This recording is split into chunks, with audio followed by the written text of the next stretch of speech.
Olá, pessoal. Boa noite a todos. Sejam muito bem-vindos a mais um Leitura Pop. E hoje a gente vai falar sobre estrutura dos três atos. Oi, João. E aí, gente, tudo bem com vocês? Hoje nós vamos falar sobre aquela que é a mais utilizada das estruturas, que é a estrutura dos três atos, né? O paradigma de Sitfield, que é um dos maiores cineastas, roteiristas que nós já tivemos. Eu acho que ele morreu em 2013, deixa eu dar uma olhadinha aqui. Morreu em 17 de novembro de 2013, nascido em 19 de dezembro de 1935, um sagitariano, não poderia ser outro, né? Tinha que ser um sagitariano, como os grandes escritores são. Mas brincadeiras à parte, a gente decidiu trazer a estrutura dos três atos de Sitfield porque, para muitos autores, ela é a porta de entrada para estudar de fato o que é uma estrutura. Né, Vitor? E aí a gente decidiu trazer o... Acho que foi você que chegou a sugerir, né, para a gente falar dos três atos? Isso, que a gente já tinha, né, abordado anteriormente a jornada do herói, né? E aí agora a gente vai trazer essa outra estrutura também, porque a gente sabe que tem várias pessoas que assistem aqui os vídeos que se interessam muito pelas estruturas, né? Pessoas também que já, muitos vieram pelo vídeo do Celtics, temos aqui no canal, então isso interessa também muito essas pessoas que às vezes não acompanham o mundo virtual como a gente conhece. Então, a Olha, gente fala peraí, rapidinho. dos Eu três. só vou mostrar um negócio para vocês que está na minha mesa aqui agora. E eu vou só apagar mais ou menos aqui. Peraí, rapidinho. Que é sobre a estrutura dos três atos, né? A estrutura dos três atos que a gente vai começar a falar agora, ela nada mais é do que você dividir a sua trama em três partes. Isso. Isso nasce lá de, como a Aristóteles. gente viu, de Aristóteles, como a gente viu agora a menina falando do Tiari, né? Aqui eu não quero mostrar muito, porque tem coisa de próxima produção, mas é um desenho que eu fiz de estrutura narrativa, e aí aqui eu dividi os três atos, e até que ponto duraria cada coisa. Eu acho que aí depois espelha, né, Vitor? Aí eu acho que as pessoas vão conseguir ver corretamente. Aqui para mim fica aparecendo Para estranho. mim ficou certinho. Mas, ficou certinho? Então, Uhum. é, então essa divisão, na verdade, da estrutura dos três atos, ela vem lá com Aristóteles. Eu estou aqui com o computador para a gente poder não errar e não falar nada. Na sua obra Poéticas, no que ele disse o seguinte: todo é o que tem princípio, meio e fim. E aí, por anos, a gente ficou apenas com essa base de Aristóteles e o nascimento do cinema mundial, né? O crescimento do cinema mundial, bem como as técnicas de cinema também foram sendo passadas aí em diversas situações. E João, Até que a gente começou... o Pode Aristóteles, falar. ele foi um dos precursores da filosofia da linguagem, né? Muito se fala esse nome posteriormente, porque esse termo ficou conhecido mais depois. Porém, ele já trazia ali nas obras dele, como se for poética, essa questão não só da oratória e desses atos, que no caso acho que ele não chamava com esse nome, isso já foi mesmo com o Sitfield, mas também de todo o pensamento, né, de toda a lógica linguística mesmo. Então isso depois se relaciona com o cinema, como você estava falando. Pode continuar. Com certeza. Eu acho que o cinema, eu mais uma vez repito aqui, né? O Everton chegou a dizer uma vez que eu falei para ele sobre a situação do aproveitamento, né, do cinema na TV, na novela, é que a linguagem, em cada momento, ela teve algum percursor. E isso vai se passando em determinados momentos. Eu e Vitor, quando começamos a leitura pop, falamos sobre Shakespeare. Não, ou acho que a gente nem falou sobre leitura pop, né, Vitor? Acho que a gente conversou sobre isso, não sei. Sobre Shakespeare, É, a influência de Shakespeare nas novelas e, posteriormente, Alencar. E como que, até determinado momento, a influência toda era de Shakespeare e, a partir de determinado momento, a influência virou do folhetim de José de Alencar, é né? isso. Acho que a gente falou sobre o E Alencar, aí... lembro que eu trouxe os livros.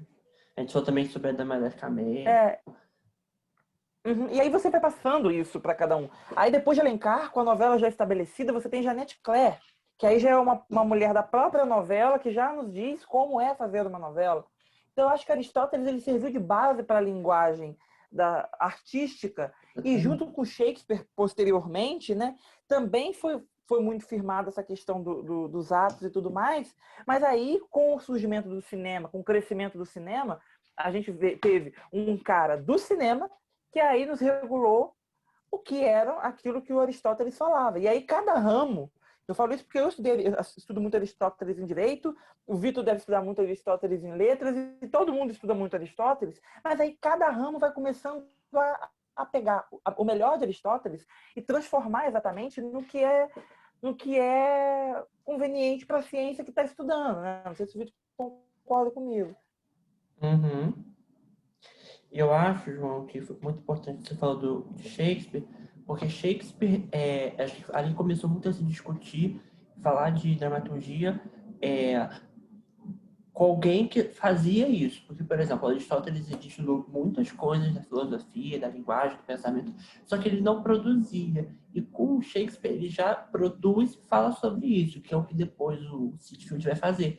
Porque é a diferença, né? O Shakespeare fazia sobre o teatro. Já o Sitfield vai trazer a perspectiva do cinema.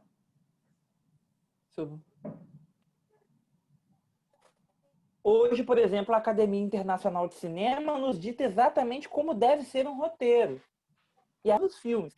O que a Academia Internacional de Cinema diz se aplicam às séries e se aplicam a todas as outras questões. Então, a gente traz isso para vocês para dizer o seguinte. Aristóteles foi o cara, Tio Ari foi o cara, que lá atrás, no passado, nos disse que todo é o que tem princípio, meio e fim. E isso todos nós sabemos, isso a religião diz, tudo diz, né? E aí, com o passar do tempo, com o crescimento do cinema, nasce uma coisa que eu anotei, que eu acho muito interessante, quando o Google vai buscar sobre Sitfield, que ele diz o seguinte: o roteiro comercial. A necessidade industrial, a necessidade da indústria de conseguir emplacar filmes, séries e diversos outros conteúdos, eu acho que aqui mais obviamente focado na questão dos filmes, mas a necessidade da indústria de compreender o que está fazendo, porque senão sempre será um tiro no escuro.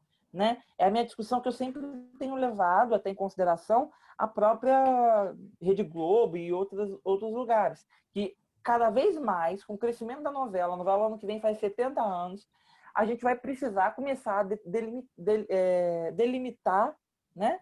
Nem que seja aproveitando do próprio Sitfield, aproveitando das próprias técnicas do cinema, embora alguns autores já o façam, né? Como o João Manuel Carneiro, que utilizou a estruturação dos 3 atos, né? O paradigma do Sitfield, e utilizou também a Jornada do Herói, que é mais conhecido como Monomito, quer dizer, mais conhecido como Jornada do Herói, mas o nome correto mesmo é Monomito, minha favorita. Mas eu acho que a gente vai precisar começar a delimitar. Não vai adiantar mais, não vai ter como, em determinado momento, a gente ficar à mercê do sucesso ou do fracasso de uma produção que não tem uma técnica confiável e comercial de estruturação. Né? É o que a gente discute, por exemplo. A estrutura dos 3 atos, na verdade, ela diz o seguinte para a gente. Ela diz que nós temos um primeiro ato, que é o ato da apresentação, um segundo ato, que é o ato da confrontação, e um terceiro ato, que é o ato da resolução. Só estou falando rapidamente isso para justamente puxar essa questão que eu falo sobre a situação dos atos, é que hoje a forma com qual o roteirista trabalha é muito importante, e foi uma das coisas que assim, a gente sempre faz uma reuniãozinha antes de gravar o programa, e eu disse ao Vitor, uma das coisas que eu queria muito ressaltar aqui com vocês é que o paradigma de Sitfield nasceu em 1990, na década de 1990. Então, é relativamente recente o início da nossa estruturação cinematográfica, que agora tem sido aproveitada muito para as séries, em decorrência da grande quantidade de produção de séries que nós estamos tendo. Então, é relativamente nova.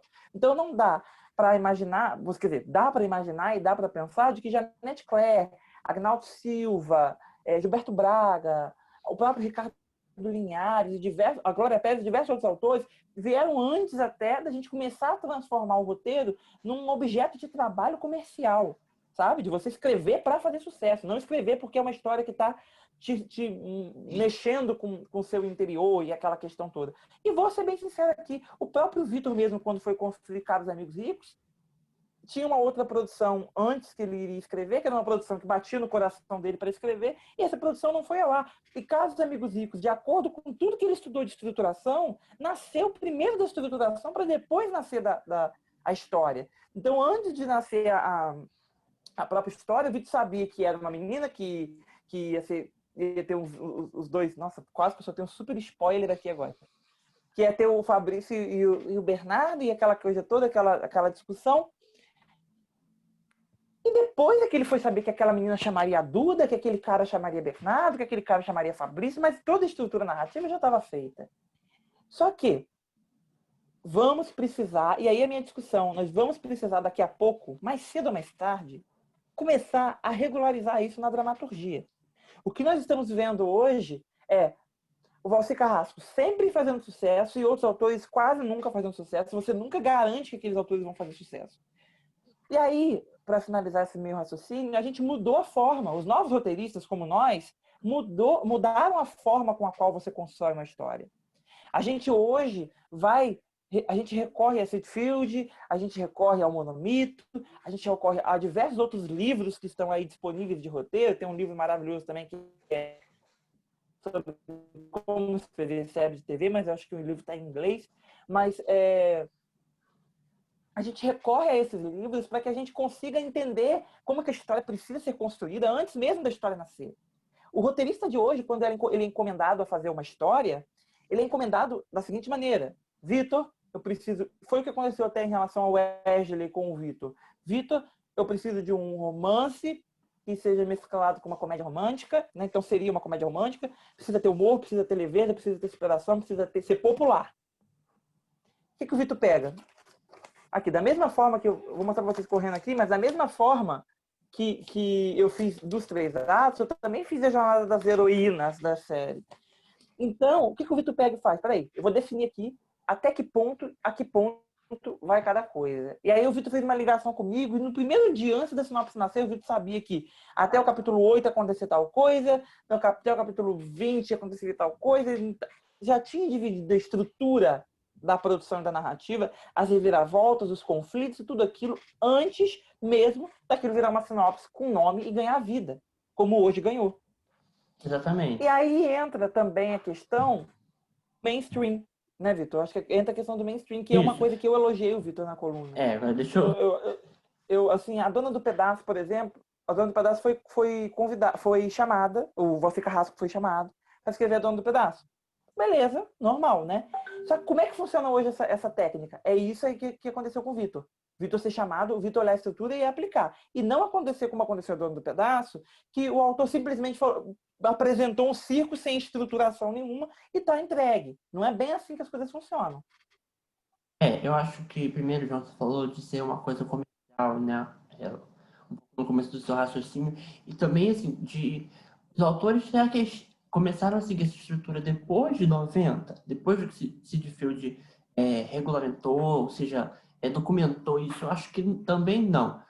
Isso essa estrutura já acontecia, né? Talvez por uma influência aristotélica, até de outros, mas depois que veio realmente a se tornar, digamos, uma norma, ou um padrão, ou até uma estrutura mesmo, que é o que ela foi seguindo depois com o tempo, né? Sendo mais conhecida, quando foram publicados livros e tudo. Eu acho que muito dessa questão da representação que a gente traz na trama, a gente volta a Aristóteles, quando ele fala que a linguagem tem a função de comunicar e a função de descrever a realidade, isso é totalmente relacionado ao nosso âmbito, né? Nossa tarefa aqui, o que a gente discute. A trama, ou seja, a gente na história, ou seja, também na linguagem artística, a gente vai descrever a realidade. Essa é também uma discussão, né? As pessoas, eu vou fazer uma trama realista ou seria humanista. A gente já até discutiu aqui quando falamos de narrativa. E eu acho que tudo isso é muito interessante saber quando você fala de Caros Amigos, porque é exatamente, né? A trama surgiu de uma estrutura e também desse pedido de ser uma trama popular e foi sendo toda estruturada. E existem diversas maneiras. Tem pessoas que querem criar uma história, são tocadas por uma coisa própria. Como você falou, a minha história anterior era inspirada num livro que eu li e que eu amo de paixão. Então, teve uma questão afetiva. Pode ter também, a pessoa pode pensar, sei lá, uma história. Ah, no banheiro tive uma história. Ou vou homenagear minha avó. Pode ser muitas maneiras, mas a estrutura ela precisa estar presente. Porque a pessoa pode achar, ah, pô, eu nunca criei minha história pensando em estrutura. Mas a estrutura precisa, em algum momento, você precisar criar a história ou estruturar pensando em 3 atos, ou jornada do herói, ou 5 atos. O que você achar mais coerente e de acordo com aquela história. Eu acho que isso é muito importante, né? Porque, como você falou, caros amigos, eu nem sabia que era Duda. Eu sabia que era uma menina, tanto que eu tenho uns rascunhos aqui, vou até ver se eu pego. Mas eu tenho os meus rascunhos. No começo, eu não sabia o nome e eu colocava X. Deixa eu ver se eu acho. Estava aqui no meu. Acho que é isso, ó. Tem aqui, não sei se é porque tô com a luz. Deixa eu tirar a luz. Agora dá pra ver. Tem aqui os círculos e um monte de nome dentro. Tá vendo, João? Uhum. Então, aqui eu fiz a estruturação pelos núcleos. Então, eu coloquei um círculo faculdade, um círculo ONG e um Eu círculo também fiz. restaurante. Viu? O seu tá melhor de ver, porque o meu tá de canetinha. E aí, no começo eu não sabia os nomes. Então, tem aqui, a da Duda tá aqui, no começo estava com X, e depois que eu fui completando os nomes. Então, primeiro veio aquela história, aquela ideia, né? Digamos, a storyline, e depois foi sendo desenvolvida. Agora, se a pessoa não criou assim, pô, não, eu já sei que a minha pessoa tem que fazer assim, então você precisa, em algum momento, estruturar isso, para você também ter um pensamento a longo prazo. Porque é um erro de muita gente, até meu em outros momentos, de você pensando, não, estou escrevendo o capítulo 1, então só sei o que vai acontecer no 1. Aí depois eu vou para o 2, vou para o 3. Você não tem aquele pensamento lá, porque o que isso acontece? Você pode ter barriga, que você não está prevendo coisa de lá, e aí você não sabe o que vai acontecer, você vai enrolando, enrolando, enrolando. Ou enrolando, ou criando barriga, né? Então, ou também atropela tudo, você não prevê e quer ter muitos acontecimentos, aí põe um monte de coisa não está bem desenvolvida. Então, é importante que isso seja assim, de acordo. E puxando para os 3 atos, que essa divisão aconteça. Uma coisa importante, os 3 atos eles foram pensados nos filmes, tanto que tem a divisão por minutos. Mas quando a gente pensa em histórias maiores, como novelas e séries, os 3 atos podem tanto estar presentes na trama, então, no capítulo 1 ao 20 é o primeiro ato, ou seja, é a apresentação. E também no próprio capítulo. Foi o que agora a Pérez falou, né, em entrevista ao Globo Repórter, que é cada capítulo, acho que é um espetáculo, alguma coisa assim. Uma unidade também. Isso, a ideia da unidade, né, do próprio capítulo. Então, o capítulo também tem os seus atos. E vamos falar então dos atos, João? Como que se estrutura cada um? Vamos, com certeza. Tem também uma questão, Vitor, né? Que foi o que eu estava conversando até com o Rinaldo hoje, que quando você não tem um filme, você também tem a questão da porcentagem que eles falam, Isso. né? Que o Seinfeld fala, que é tipo, acho que se não me engano é 25%, 50% no meio e 25% no final, É. sabe? Então, assim, você pega 30... Eu fiz até uma conta hoje, você pega uma novela de 30 capítulos do MV, e aí você tem 8, do 1 ao 8, primeiro ato, do 9 ao... Eu posso até dar uma olhadinha rápida aqui, só para poder exemplificar para vocês, porque eu já tinha feito com o Rinaldo e com o Wesley. Ó, uma novela de 30 capítulos no MV. O capítulo 1 ao 8, parte 1, que é o ato 1. 9 ao 22, ato 2. E 23 ao 30, ato 3. Então você divide também por porcentagem.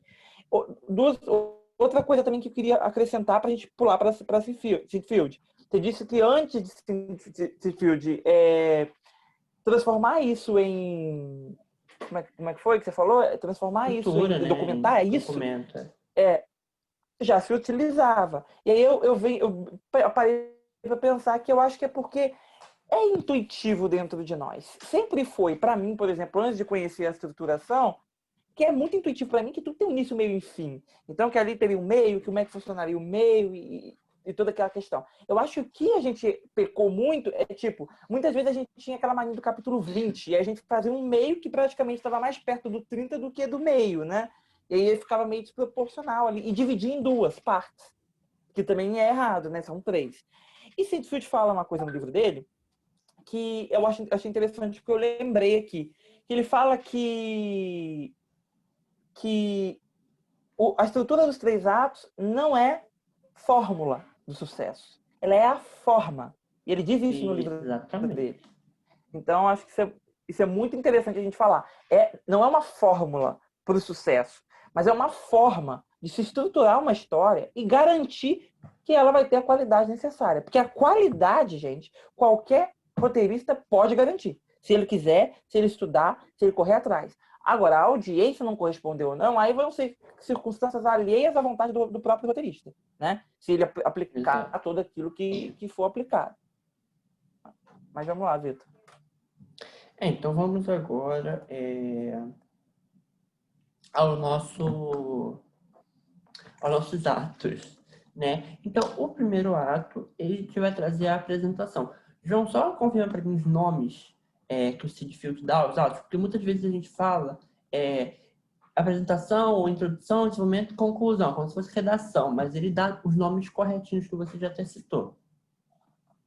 Aqui ele apresenta pra gente apresentação, Isso. confrontação e resolução. Isso. Né? Aí tem até uns tópicos aqui que diz o seguinte sobre o primeiro ato. Você deve estabelecer, aqui a história é apresentada, seu assunto, a motivação dos personagens e o contexto. Você deve estabelecer, quem é o personagem principal. Em regra, o personagem principal tem que aparecer nas primeiras cenas, tá? Só dando um toque, não é nem ele que diz, mas em regra tem que aparecer. 2, qual a premissa dramática da história?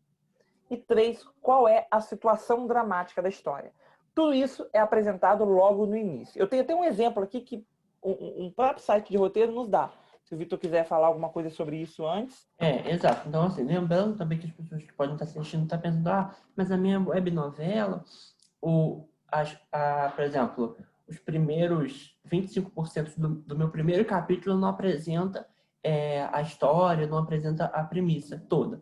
Mas aí, prestando atenção, a gente tem que considerar, se for pensar uma obra maior, que esse de 25% de apresentação da história toda se correspondem, né, a os capítulos. Então, os 25%, né, dos primeiros, como o João falou, até mais ou menos o 8%, se for fazer uma com 30%, vão ter que apresentar. Não precisa, meu primeiro capítulo eu vou jogar na primeira cena, qual vai ser a reviravolta. Não.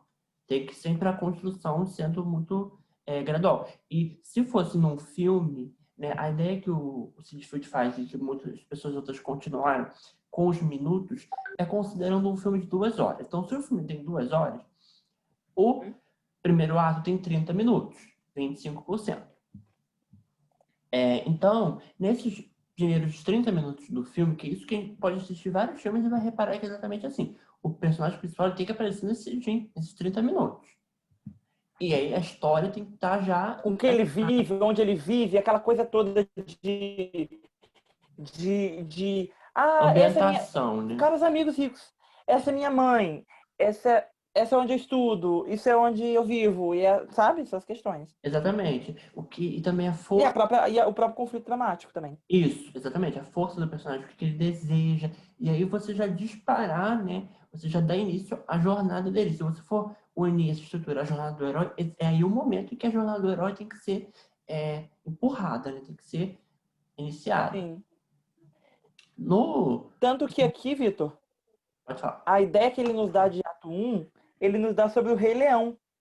Isso. Ele nos dá sobre o Rei Leão.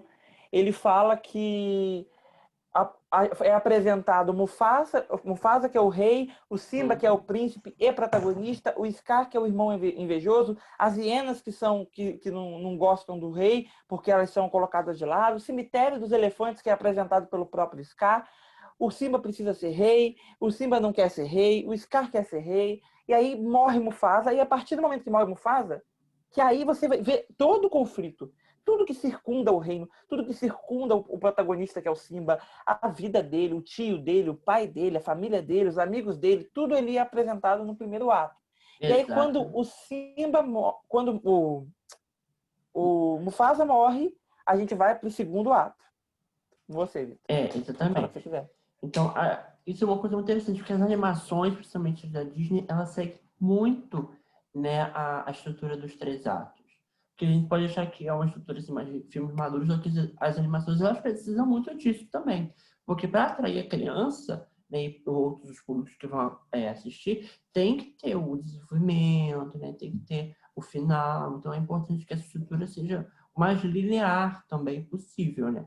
Imagina, se uma história para criança vai fazer um monte de flashback, flash forward, aí nesse momento não cabe. E aí, Isso quebra a narrativa também. exato. E aí a gente tem o segundo, que é a confrontação. Se a gente considerar um filme com 2 horas, como eu falei, a gente teria aí 1 hora, né? Ou seja, 50%, se for considerar a sua novela. É a conta que o João falou dos capítulos. E aí a gente teria, que a novela acho que daria 19, né, João, que você falou? Não, 15, eu acho. É 15, né? Porque 30, metade é 15. É 15, 7, acho que 8, 7. Não, é 8, 15, 7. Não é isso? Acho que é assim, você falou que primeiro Pode era falando que eu te falo. depois até o Não, peraí, ó. 23. 8, 1 ao 8, 9 ao 22 e 23 ao 30. Então dá 8, 15 e 7. Então, É se porque dá 7,5, entendeu? pois é, Aí um vai ter que ficar mais. o primeiro foi 8, o segundo ficou 7.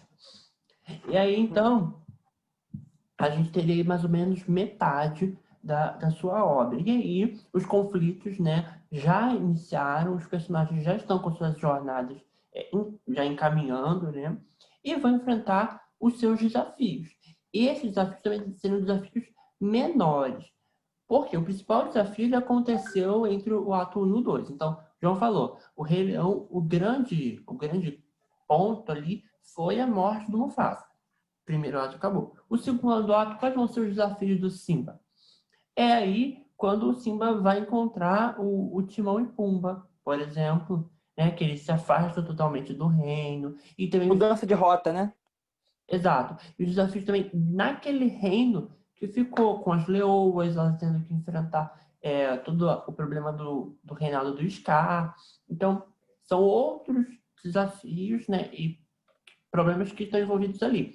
Eu tô falando disso, estou pensando na minha novela.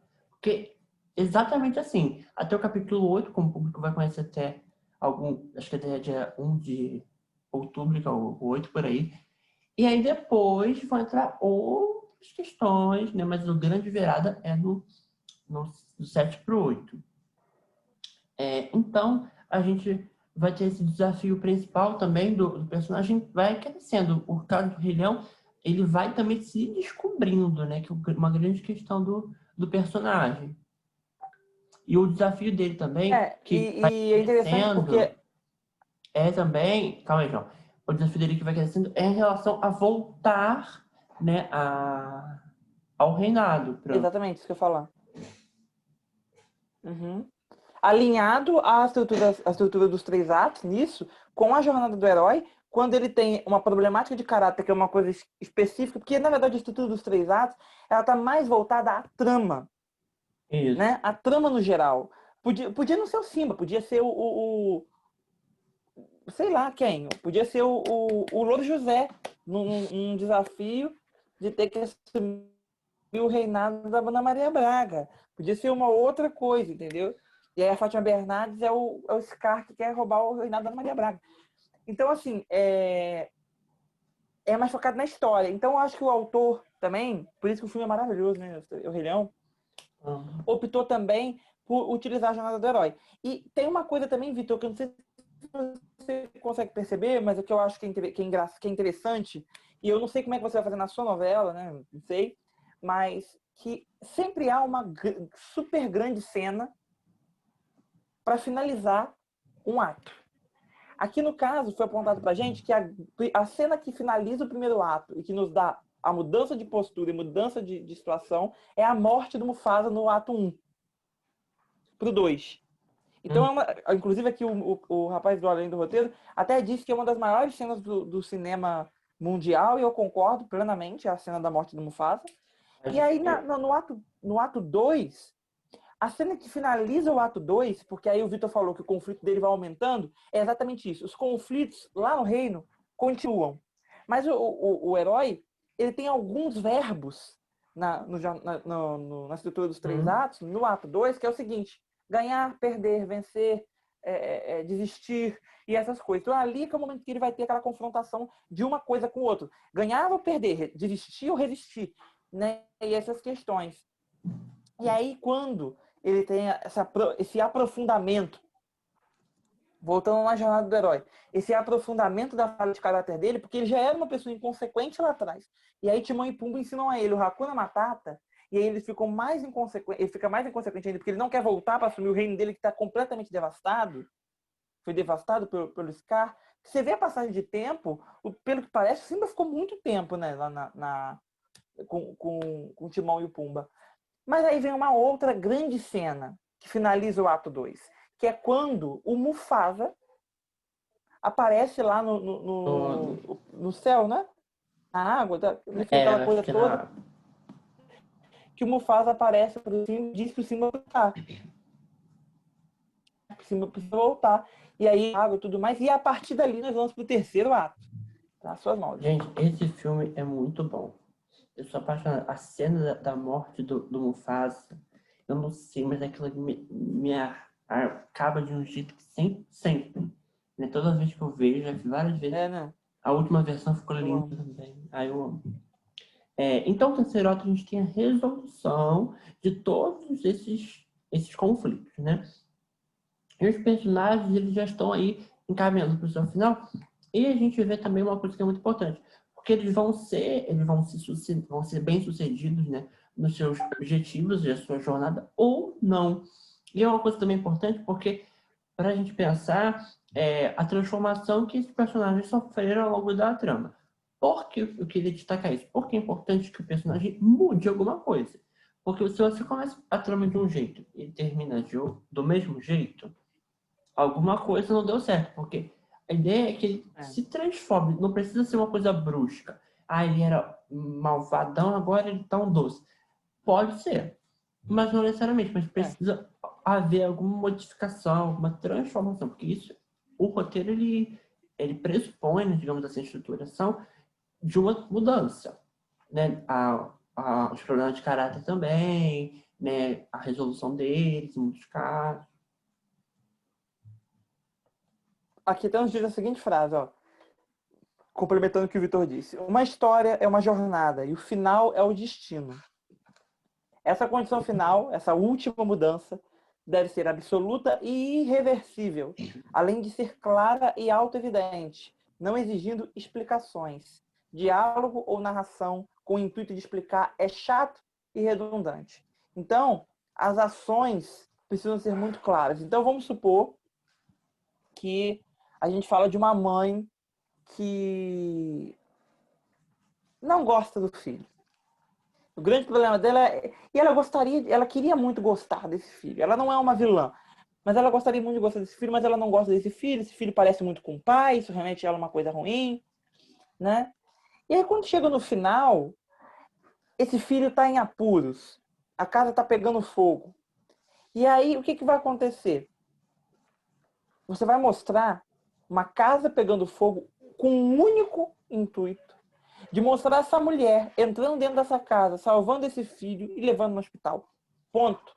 Tu não precisa criar uma cena dela com o filho, uma cena que você acha que vai ser super emocionante, dela falando, meu filho, você tem razão, eu fui muito injusta com você esse tempo todo.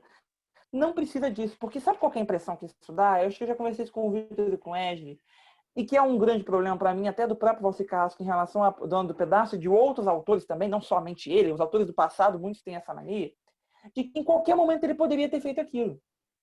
E o boom da história, a grande questão da história, é do seguinte, não tinha outro momento para ser realizado aquilo. Tinha que ser ali, naquele momento, daquela maneira. Porque se pode ser realizado em qualquer momento, então quer dizer que você pegar uma coisa lá da frente, que é do terceiro ato, e vai trazer para o segundo, vai trazer para o primeiro, mas que a qualquer momento você Carrasco poderia fazer a Maria da Paz descobrir da Josiane. No capítulo 40, no 50, no 60, no 70, no 90, em qualquer momento. Não existia uma grande coisa que fizesse ele mostrar aquela situação da Josiane naquele determinado capítulo. E aí é que está a questão, sabe? É da gente aprender isso, a gente mostrar com as atitudes.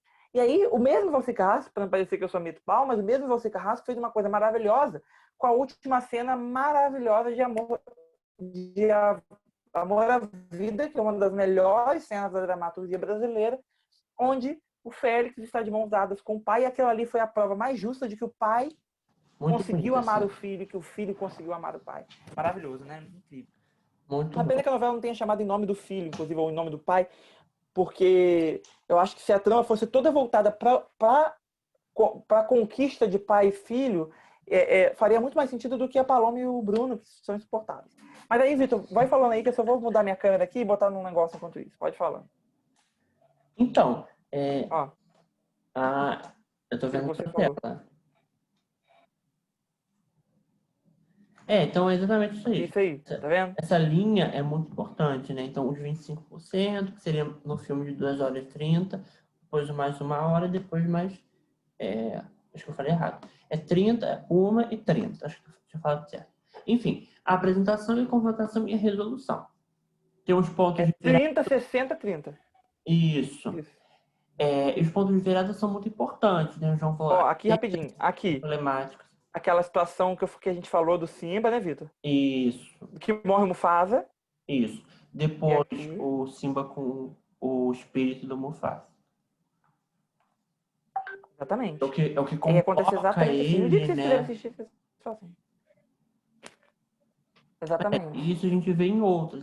Tô falando, tô pensando na minha, mas a minha, infelizmente, eu não posso falar ainda, né? Porque não foi o povo não conhece. Mas se eu for pensar, por exemplo, dos melhores. O primeiro ato, eu não vou lembrar exatamente tudo, mas o primeiro ato é quando a Isadora é revelada, né, a autora do diário dela. Ou seja, tem ali a revelação, e acho que o segundo, mais ou menos, acho que seria mais lá para os 20 e poucos, quando ela se torna mais famosa. João, quer analisar alguma sua? Lembrando, sempre deixando bem claro que o segundo ato, eu vou falar que o segundo ato ele tem muito a ver com ele é maior, tá? A própria Tendo Quanto Dure, eu já sabia da estrutura dos 3 atos, mas eu não estou lembrado exatamente de como eu organizei, porque essa questão do 25, 50, 25 é obrigatória, tá, gente? Vai aplicar a estrutura dos 3 atos, tem que ser assim. Então, vamos supor que você tem aí como o Vitor, como a gente falou aqui sobre a web novela de 30 capítulos. Eu quero usar a estrutura dos 3 atos, eu quero montar em atos. Então, precisa sim ser você tem que montar uma história de ato 1, do 1 ao 8, depois do 9 ao 22, né? Que aí o segundo ato é maior, tá vendo? Ele é muito maior, e aí depois do 23 ao 30 você vai ter toda uma derradeira. Se o vilão começar a cair, ele começa a cair ali. Se o mocinho começar a crescer, ele começa a crescer ali. Se é um vilão que está escondido, tipo Flora, é ali que a Flora é descoberta por todo mundo e a mocinha começa a enfrentar ela. É naquele momento que vai acontecer. Em Eterno Enquanto Dure, eu acho que eu dei uma certa pecada nessa situação. Ela é dividida nos 3 atos, mas ela não é necessariamente coerente na divisão de porcentagem. O meu primeiro ato, por exemplo, termina no capítulo 5, no episódio 5. E aí o meu segundo ato vai do episódio 6 ao episódio 9, eu acho. Alguma coisa assim. Ou do episódio 8. Então, assim, acabou que o meu primeiro ato ficou muito maior do que o meu segundo ato. E aí o meu terceiro ato é que teve uma quantidade ok ali. Ali deveria ter sido 2 episódios. Deveria ser 3, 6 e 3. Isso, exatamente. Agora eu fiz a conta aqui. Exatamente isso. E aí não foi dessa forma. Mas é um erro meu. Mas é muito importante, gente. Não dá para inventar regra. Eu e o Vitor estamos falando isso em vários programas. Não dá para inventar regra. Quer fazer um roteiro? Você fala que quer fazer a coisa certa. O roteiro correto. Vamos falar, não existe roteiro correto. Existe roteiro correto, sim, porque senão não seria uma profissão. Quer fazer o roteiro correto? Então, e quer aplicar alguma coisa, tem que aplicar 100% daquilo que você leu, daquilo que você aprendeu. Não tem jeito. Não quero aplicar merda nenhuma, vou tirar da minha cabeça, tal. Porque dá também. Porque a Alicia Manso, por exemplo, não aplica estrutura dos 3 atos, não aplica a jornada dela, não aplica merda nenhuma disso. Mas ela tem uma própria estrutura que ela criou, que não é reconhecida, mas existe, que é a da caixinha. Né? Ela cria a história dos personagens em tópicos, e aí ela divide em personagens, em núcleos, em cores. E aí ela vai fazendo uma linha do tempo dos personagens para que eles evoluam a cada capítulo. Também é uma estruturação. Monte a sua. E Né? importante, Mas João, eu que até recomendo na, que a gente, né? que até essa estrutura da Alice que não é reconhecida tem a questão da evolução. Ou seja, não é só porque você está criando a sua que os personagens vão começar cara de bunda e vai terminar com cara de bunda. Não, se ele começou de um jeito, ele precisa mudar, porque senão vai ser uma coisa que não, sabe, não vai a lugar nenhum. Mas eu acho que é muito essa situação do mocinho, né? Impregnado. Eu acho que é muito essa questão do É, mocinho impregnado, né? Tipo, é isso que eu acho que também seja uma grande questão, Vitor. Muitas vezes você não tem uma super falha de caráter. Você tem uma falha de caráter que é considerável e tem outros que não são tão grandes. Por exemplo, a Isadora, a gente pode falar que ela era muito insegura, talvez. é, Coisa que é tão pequena que talvez nem seja tão possível você ver isso na prática. Mas você tem a história que faz com que ela seja uma pessoa diferente no final da pessoa que ela era no início. Então isso que você eu ia tem falar. obviamente, houve uma evolução de caráter, mas a história mudou. A Isadora do último capítulo não é a mesma do primeiro, né? Exatamente. Isso que eu ia falar. A história dela mudou totalmente porque ela ficou rica, mas a personalidade dela também foi muito alterada pela história. Então ela começou a história extremamente insegura, né? E foi amadurecendo. Uma coisa que as pessoas também atualmente já, acho que com Caros Amigos, está mais evidente, que muitos leitores vieram me relatar. Né? O ódio pela Duda, por ser uma pessoa que é egoísta, que só liga para ela, que meio que caga para os amigos dela, é uma falha de caráter. E é importante que ela seja evoluída ao longo da trama. Não vou dar spoiler aqui, mas estranho seria se ela continuasse É assim uma no coisa até que capítulo. eu acho que foi uma preocupação minha, uma preocupação sua e uma preocupação principalmente do Wesley, né? De que Sim, os personagens eles tivessem falha de caráter evidente para você conseguir fazer essa alteração no final. E até para diminuir a previsibilidade. Porque se você tem uma Duda muito boazinha e um Bernardo muito bonzinho e o resto é tudo malzinho, o final tá já não precisa saber o final. Já sei que os exato. bons vão acabar com os bons e os maus vão se ferrar, É o que se né? esperava um pouco em Dias Melhores. Que quando você via que a Isadora conheceu o Vitório, eles eram um casal maravilhoso, eles terminaram juntos. Então, acho que o Dias Melhores estava mais na cara. É. Amigos, muita gente está adorando as suposições, as teorias, os shippers, porque isso que eu acho que é mais bacana. Quando tá bem amarrado, acho que gera mais isso. Alguma colocação final, João? Você disse tudo aí sobre essa situação de estar mais amarrada, porque a gente morre de ódio, mas a gente morre de ódio sabendo por que a gente está morrendo de ódio, né? Eu acho que a Exato. grande questão é essa. Quando o personagem ele te irrita porque o autor quer que ele te incomode. E não porque o autor não soube construir um personagem que criasse uma certa. Eu acho que as pessoas têm empatia com a Duda agora, né? Ou que têm empatia com o Bernardo, ou com o Fabrício, com qualquer um desses agora. É que elas construam, porque isso vai acontecer porque é uma jornada do herói, né, da heroína, e que é uma estruturação, e que é estrutura, que é o que o cinema já nos diz, que as pessoas passem a ter empatia com eles, né? Eu acho que essa é a grande questão. E o juiz final, acho que também trouxe muito disso também, de você Uhum. se irritar no caso de juiz final, você se irritar com as grandes hipocrisias, né? O cara matou porque ele quis. Se ele tivesse casado com aquela mulher, ele estaria super feliz hoje, vivendo do dinheiro do outro cara, e muito bem. Ele só tá pé da vida porque ele foi preso e ela não foi. Mas se Exato. ele não fosse, se ela não tivesse traído ele estaria tudo bem. Então, que vingança é essa? Que justiça é essa que ele acha que tem direito de fazer? E aí você. Não é que o autor não soube construir, mas é porque o autor soube construir tanto a ponto de você se questionar sobre a própria coerência dos próprios personagens. Porque na vida é assim. As pessoas são incoerentes, as pessoas são hipócritas. E é isso que é o mais interessante, né, na Exato. história em si. Bom, a minha consideração final é o seguinte. Minha consideração final é o seguinte. Mais uma vez, repito, quer utilizar a estrutura? Utilize, mas estude. Tem livros aí gratuitos em PDF do Sid Field, tá? Tem mais dele até do que de outros autores.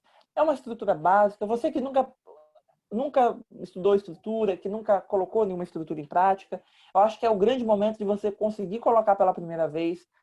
Se você tiver interesse de ser um roteirista profissional, é o momento de você conseguir estudar cada vez mais estrutura e também aprender cada vez mais sobre narrativa, que é uma coisa que eu e o Vitor começamos o nosso Leitura Pop falando, e eu acho que é interessante a gente relembrar todas as vezes. A narrativa ela é muito importante, que você precisa entender que tipo de narrativa é aquele que você está criando, como o seu roteiro tem que ser feito, qual estrutura é melhor para aquela narrativa, se a sua narrativa ela tem muitas quebras com flashback, flash forward, ou se é forward ou forward, sei lá.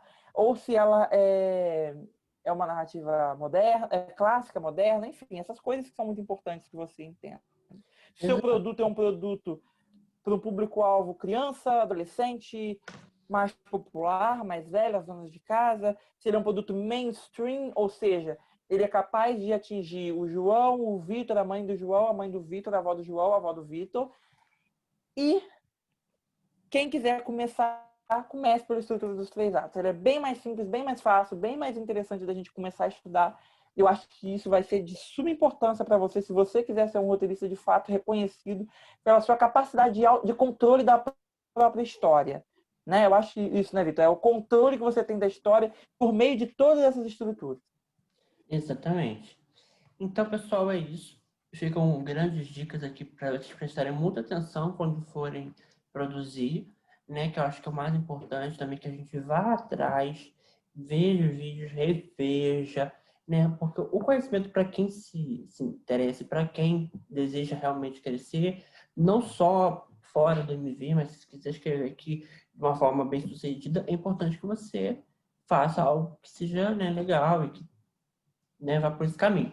Então, estude, se empenhe, acho que em todas as áreas isso é muito importante, não só aqui, né? Então é isso. Muito obrigado, pessoal, por estarem assistindo o João aqui pela nossa parceria. E semana que vem tem mais. Um abraço e uma boa semana.